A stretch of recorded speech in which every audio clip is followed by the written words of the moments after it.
특별히 나서지도 않고 말이 많은 것도 아닌데 존재감 느껴지는 사람, 말을 시작하면 모두가 주목하는 사람, 힘든 일이나 어려운 일에 크게 휘둘리지 않고 결국은 해내는 사람. 이런 사람들은 어떤 특징을 가지고 있을까요?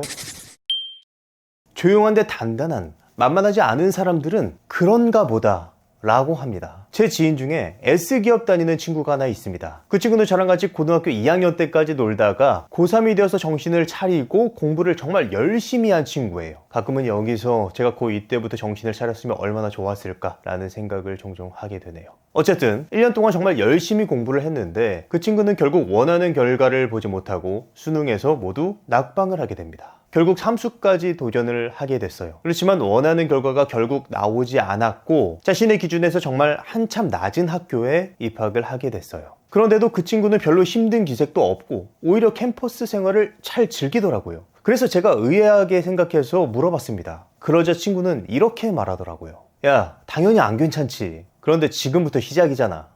마음이 단단한 사람이라도 노력했던 일이 좌절되거나 힘든 일을 겪으면 똑같이 아프고 고통스럽습니다. 많은 사람들은 단단한 사람은 고통도 잘 안 느낄 거라고 생각을 하는데 착각이에요. 다만 다른 한 가지는 좌절하지 않는다는 겁니다. 왜 그럴까요? 지금 겪는 고통은 내가 감내해야 하는 일이라는 것을 알기 때문이에요. 다시 말해서 내가 통제할 수 있는 범위를 벗어난 일이라는 사실을 알기 때문이라는 거죠. 지금부터 시작이잖아. 충분히 힘들고 고통스럽지만 그럼에도 지금부터 내가 할 수 있는 일을 찾아서 하겠다 라는 의미가 친구의 말 속엔 숨겨져 있었던 겁니다. 결국 그 친구는 대한민국 최고의 기업인 S기업에 입사할 수 있었습니다. 이번에 출간한 놀심의 신간 자존감 혁명에서 이두영 정신과 의사는 이렇게 말합니다.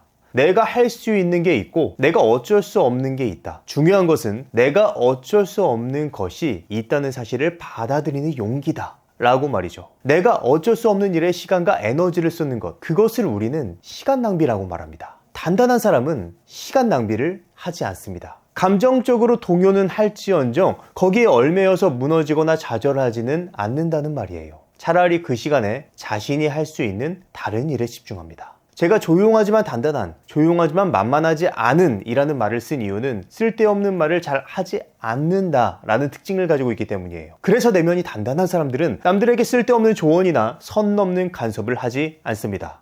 내가 아무리 말을 해도 상대를 근본적으로 바꿀 수는 없기 때문에 필요한 말만 하게 되는 거죠. 그래서 남들이 이런 사람들을 볼 때 정말 필요한 말만 하는 무게감 있고 존재감 있는 사람으로 보이게 될 거예요. 그리고 마음이 단단한 사람의 두 번째 특징은 의외로 자존감이라는 말에 관심이 없습니다. 많은 사람들이 만만하지 않고 멘탈이 강한 사람은 자존감에 관심이 많고 자존감을 높이려는 다양한 시도를 했을 거라고 생각하는데 의외로 무관심합니다. 상담심리사 함광성 선생님은 자존감이 모든 것의 원인이라는 생각에서 멀어져라 라고 경고합니다. 왜냐하면 자존감이 낮아서 어떤 행동을 하기도 하지만 어떤 행동을 하기 때문에 자존감이 낮아질 수도 있기 때문이에요. 내가 자존감에 관심이 많다는 사실은 어쩌면 현재 내가 자존감이 낮다는 것의 반증일 수도 있기 때문에 오히려 그 생각에 고착돼서 의기소침해질 수도 있습니다. 물론 낮은 자존감에서 높은 자존감을 만들기 위해서는 어느 정도의 관심과 시도는 필요합니다. 하지만 궁극적으로 이미 자존감이 높은 사람들은 자존감에 관심을 가지지 않죠. 물론 자존감도 낮고 자존감에 관심도 없는 경우는 예외로 하도록 하겠습니다. 반대로 존재감이 약하고 자존감이 낮은 사람들은 마음이 단단한 사람들과는 정반대의 특징을 가지고 있겠죠. 통제할 수 없는 일에 돈과 에너지를 쏟고 자신이 바꿀 수 없는 남에게 간섭하는 사람, 자존감 낮은 것이 모든 불행의 원인이라고 생각하는 사람, 실패라는 결과를 자신과 동일시하는 사람들이라고 볼 수 있겠죠. 그렇다면 어떻게 해야 내 마음을 단단한 마음으로 바꿀 수 있을까요? 힘든 일이 생기면 원래 힘든 게 당연한 겁니다. 힘든데 웃는다? 저희 위드놀 심리상담센터로 오세요. 상담 받으셔야 됩니다. 그럼 이렇게 힘든 상황에서는 도대체 어떻게 하라는 거냐? 먼저 수용을 해야 됩니다. 아, 내가 지금 이걸 이룰 수 없구나. 내 상황에서는 지금 힘들구나. 라는 사실을 용기를 내서 인정해야 한다는 겁니다. 자존감 혁명의 이두영 선생님은 이것을 수용 전념 치료의 창조적 절망감이라고 말합니다.